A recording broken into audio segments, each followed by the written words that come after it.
Hello बच्चों, चलो question पढ़ते हैं। Ship is travelling due east eight 10 kilometre per our. Ship heading 30 degree east of north is always due north from the first ship. The speed of the second ship in kilometre per our is.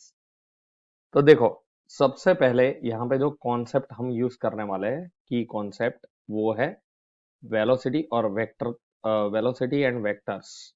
तो velocity या relative velocity यहाँ पे लिख सकते हैं and vectors. यहाँ पे अब हमें समझना है कि वेक्टर के हिसाब से कि डायरेक्शन किसकी कैसे है. तो सिचुएशन समझ लेते हैं पहले. तो सिचुएशन के लिए यहाँ पे देखो, ये हमारा है नॉर्थ डायरेक्शन, ये हमारा है ईस्ट डायरेक्शन.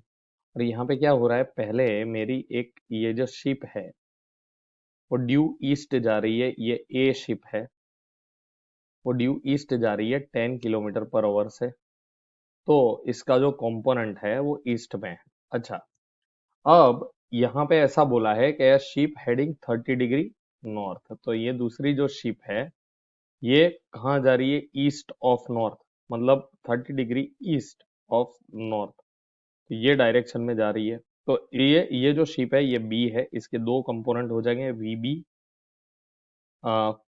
ये हो जाएगा साइन 30 डिग्री क्योंकि वर्टिकल के साथ एंगल है, और ये हो जाएगा वी बी कॉस 30 डिग्री. तो यहाँ पे जब भी ये है, इसको ऐसा ही लग रहा है कि ऑलवेज नॉर्थ डायरेक्शन में ही जा रहा है, ड्यू नॉर्थ जा रहा है. मतलब ये शिप यहाँ पे आई तो इसको ऐसा ही लग रहा है कि इसके नॉर्थ में है. यहाँ पे आई तो ये शिप यहाँ पे पहुंची, तो इसके ऊपर से हम बोल सकते हैं कि east components east components of both both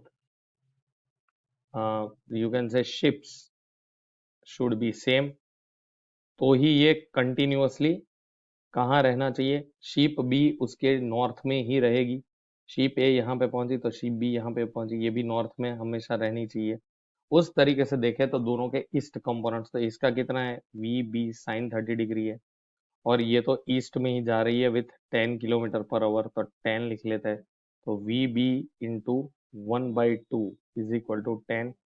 तो इसके ऊपर से हम बोल सकते हैं कि वी बी सेकेंड शिप की जो स्पीड है वो है 10/1/2, which implies VB is equal to 20 kilometer per our.